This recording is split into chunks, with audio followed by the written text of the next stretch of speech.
everyone, Mr. B here with one of today's physical activities. Now, all through the year, we'll be working on different types of physical activities. Today, we're going to work on a manipulative skill, and we're going to work on a basic one that you learned in first grade.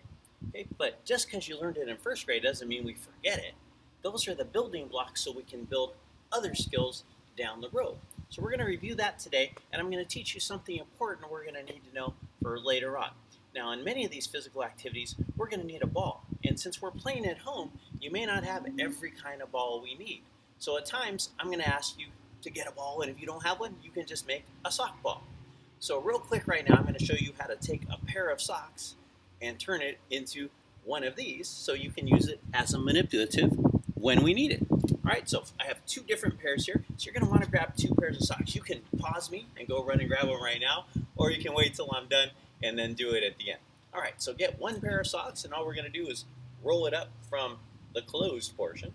Just roll it, roll it, roll it. You want it to be nice and tight to make a nice ball.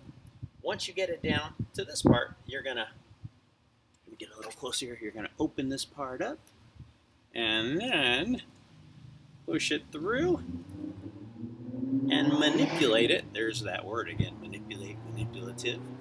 In your hand, that forms a pretty nice ball. There we go.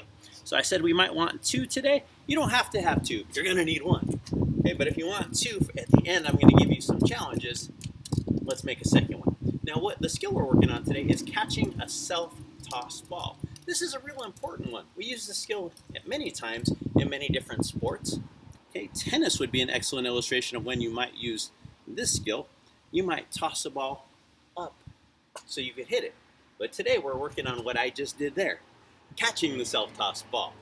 Now, usually when we're thinking about the underhand movement pattern, which this is, we're taking a step because often we want the ball to go forward. But today, since we're tossing it to ourselves, we won't need to move our feet. So you can't really see my feet down here. I'm trying to stay a little closer so you can see me a little better. We're just going to use the underhand throw portion here. Okay, now what's important here also to remember is which hand we're going to use.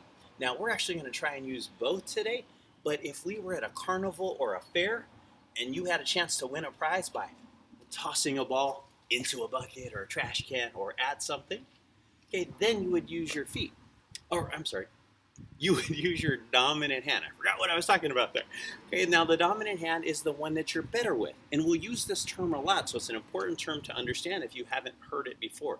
The dominant hand, or the dominant leg, is the one you're stronger with, the one you're better with. And how do you know which one it is? Well, you already know that. You may have never thought about it this way, but every day when you brush your teeth, you're using your dominant hand.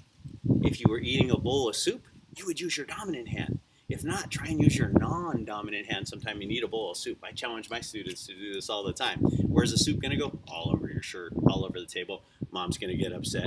So use your dominant hand, the one you're better with. Now again, for today, we're going to try and use both hands. But if you only have one shot at it, use your dominant. All right, so catching a self-tossed ball. You've got your ball. We'll start with one. All we're going to do is toss it in the air, keep your eye on it, and try and catch it in the same hand. And we can do this a few times, and it's a good idea to practice a lot. We're just going to spend a few minutes together here today, but don't be done as soon as we're done. Practice some more. Okay, so here we go. I'm using my dominant hand here, catching in my dominant hand. I can also catch it in my non-dominant hand. And now that gives me a good opportunity to practice tossing with the non-dominant hand. I mentioned tennis earlier. I would actually toss the ball to myself with my non-dominant hand so I could hit the ball with the racket that would be in my dominant hand. Whoa! Talking about a lot of stuff here. Okay, so let's practice here again. Dominant hand to dominant hand. Move if you need to. You notice I needed to move there. Okay, now I came outside today so I could toss it a little higher. Inside, my ceilings were kind of low, so I was having trouble getting a good toss. Okay, now I'm going to go dominant hand to non-dominant hand. Non-dominant hand, catching my dominant hand. I can just switch back and forth. Now for me, as you can see, this is pretty easy. This is a pretty basic skill for me, and it may be for some of you as well. But again, it is an important skill to practice, and the more you practice, the better you're going to get at it. If you're struggling with this, you might want to just stop here. I don't mean stop the activity. I mean just do this repeatedly. Again, practice with both your non-dominant and your dominant. But remember, the dominant hand is the stronger hand. I will be using this term a lot. All right, so that's the basic skill. But for those of you who said, Mr. B, this is easy, can't we do something else? Yes, I'm going to give you some challenges here. So here's what I'm going to challenge you to do. If you're pretty good at this already, like I am, then let's start adding some challenges in, like, can you spin in a circle and catch it? Apparently I can't. If you didn't see it, it hit the ground. So I'm going to try that one again. There we go.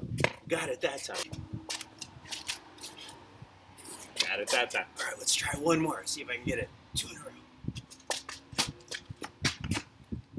Was I still on camera? I think I went off camera. I caught it though. All right, so that's the spin in a circle. We can try some other things too. Now this isn't the underhand throw pattern, but just something to practice the catching. We can go behind the back. That was dominant to dominant. Let's see if I can go dominant, non-dominant. Good. Let's see if I can do a non-dominant behind the back. Bad toss. I caught it. Here it is. But I went off camera again. All right, and once you get the hang of practicing some of the tricky ones with just one ball, then we can try and start adding the second ball. Now again, if you're struggling with these things, it's probably not time to move on. We want to get better at something and then start practicing the more challenging stuff. Okay, if you were going to climb a mountain, you wouldn't climb Mount Everest the first time out. Okay, so start with the easier challenges and then build yourself up. So with the 2 balls, we can try and go same hand to same hand. So we're going to toss them both at the same time and see if we can catch the dominant in the dominant hand and the non-dominant in the non-dominant. Like that. There we go. All right, so we got that one. Then we can try and get trickier. We're going to go and switch hands in the air. So the balls are going to switch in the air. Now this is really tough. So let's see if I can make this one happen. So we're going to toss both balls in the air simultaneously. That means at the same time. And I'm going to try and catch the dominant hand ball in the non-dominant hand and vice versa. So again, switch. All right, here we go. Ah, couldn't make that one. Let me try one more time. There we go. There we go.